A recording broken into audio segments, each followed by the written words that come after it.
പ്രിയമുള്ളവരെ, ഇന്ന് ദുൽഖഅദ് 29 അഥവാ ഒരു പക്ഷേ ഇന്നത്തെ സന്ധ്യയോടുകൂടി ദുൽഹിജ്ജ മാസം നമ്മിലേക്ക് സമാഗതമായേക്കാം. ദുൽഹിജ്ജ മാസം എന്ന് പറയുന്നത് അള്ളാഹു തആല പവിത്രമായ മാസങ്ങളിൽ എണ്ണിയ മാസങ്ങളിൽ ഏറ്റവും ശ്രേഷ്ഠമായ പവിത്രമായ മാസമാണ്. ആ മാസത്തിലാണ് അള്ളാഹു ഏറ്റവും വലിയ പുണ്യകർമ്മമായ ഹജ്ജ് കർമ്മത്തെ വെച്ചിട്ടുള്ളത്. ആ പുണ്യമാസത്തിൽ ഏറ്റവും പവിത്രമായ ദിവസങ്ങളാണ് അതിൻ്റെ ആദ്യത്തെ 10 സുദിനങ്ങൾ. സൂറത്തുൽ ഫജ്റിൽ അല്ലാഹു തആല ആ ദിവസങ്ങളെ കൊണ്ട് സത്യം ചെയ്തത് നമുക്ക് കാണാൻ കഴിയും. അത് ആ പവിത്രതയുടെ മഹത്വത്തെ നമ്മെ വിളിച്ചോതുന്നുണ്ട്. അല്ലാഹു സുബ്ഹാനഹു വ തആല ഈ സുദിനങ്ങളിൽ വളരെ വലിയ കൂലിയും ശ്രേഷ്ഠതയും വെച്ചിരിക്കുന്നത് പോലെ തന്നെ ആ ദിവസങ്ങൾ ചെയ്യുന്ന നന്മകൾക്കെല്ലാം അല്ലാഹു നൽകുന്ന പ്രതിഫലം എത്രയോ ഇരട്ടിയാണ് എന്ന് കണക്കാക്കാൻ പറ്റാത്തതുപോലെ തന്നെ ഈ സുദിനങ്ങളിൽ നമ്മുടെ ഭാഗത്തുനിന്ന് വരുന്ന തെറ്റുകുറ്റങ്ങൾക്കും അല്ലാഹു ശിക്ഷയുടെ കാഠിന്യം ഏറ്റുന്നതാണ്. അതുകൊണ്ട് തെറ്റുകുറ്റങ്ങളെ സൂക്ഷിക്കുകയും നന്മകൾ കൊണ്ട് അല്ലാഹുവിലേക്ക് അടുക്കുവാനും ഈ സുദിനങ്ങളെ നമ്മൾ ആദരിക്കുകയും ചെയ്യേണ്ടത് നമ്മുടെ ബാധ്യതയാണ്. അല്ലാഹു ബഹുമാനിച്ചതിനെ ബഹുമാനിക്കുക എന്നത് ഒരു മുസ്ലിമിൻ്റെ വിശ്വാസത്തിൻ്റെയും തഖ്വയുടെയും ഭാഗമാണ്.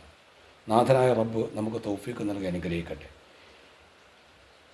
ദുൽഹിജ്ജ മാസത്തിലെ തുടക്കം മുതൽ അഥവാ അതിൻ്റെ 1-ാം രാവ് മുതൽ 10 ദിവസങ്ങളിൽ രാവുകളിലെല്ലാം സൂറത്തുൽ ഫജ്ർ ഓതൽ സുന്നത്താണ് എന്ന് മഹാനായ സൈനുദ്ദീൻ മഖ്ദൂം റളിയല്ലാഹു അൻഹു തൻ്റെ ഫത്തുൽ മുഈനിൽ രേഖപ്പെടുത്തിയത് കാണാൻ കഴിയും.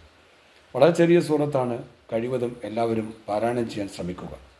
മാത്രമല്ല 1 മുതൽ 9 വരെ അടങ്ങുന്ന ദിവസങ്ങളിൽ നോമ്പ് പിടിക്കൽ പ്രത്യേകമായ സുന്നത്തായി പ്രവാചകൻ പഠിപ്പിച്ചിട്ടുണ്ട്.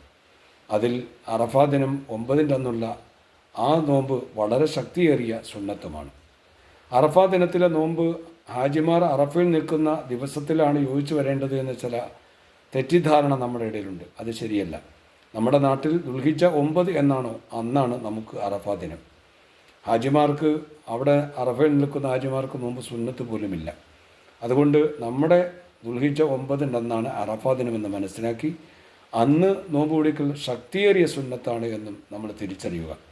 മാത്രമല്ല ഈ ദുൽഹിജ്ജ 1 മുതൽ മൃഗങ്ങളെ കാണുന്ന സമയത്ത്, ഉദയത്തിന് അറക്കാൻ പറ്റുന്ന മൃഗങ്ങളെ കാണുന്ന സമയത്തെല്ലാം അല്ലാഹു അക്ബർ എന്ന തക്ബീർ ചൊല്ലൽ സുന്നത്തുണ്ട്.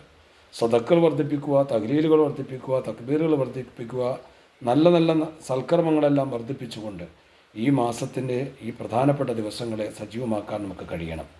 ഈ ദിവസങ്ങളിൽ ചെയ്യുന്ന അമലിനേക്കാൾ പുണ്യമുള്ള ഒരു കർമ്മവും മറ്റൊരു ദിവസത്തിലും നിങ്ങൾ ചെയ്യുന്നില്ല എന്ന് പ്രവാചകൻ സല്ലല്ലാഹു അലൈഹി വസല്ലം തങ്ങൾ പഠിപ്പിച്ചതായി കാണാൻ കഴിയും. അതുകൊണ്ട് ഇതിൻ്റെ മഹത്വവും പവിത്രതയും തിരിച്ചറിഞ്ഞ് പ്രവർത്തിക്കാൻ നാഥൻ തൗഫീഖ് നൽകട്ടെ. അസ്സലാമു അലൈക്കും വറഹ്മത്തുള്ളാഹി.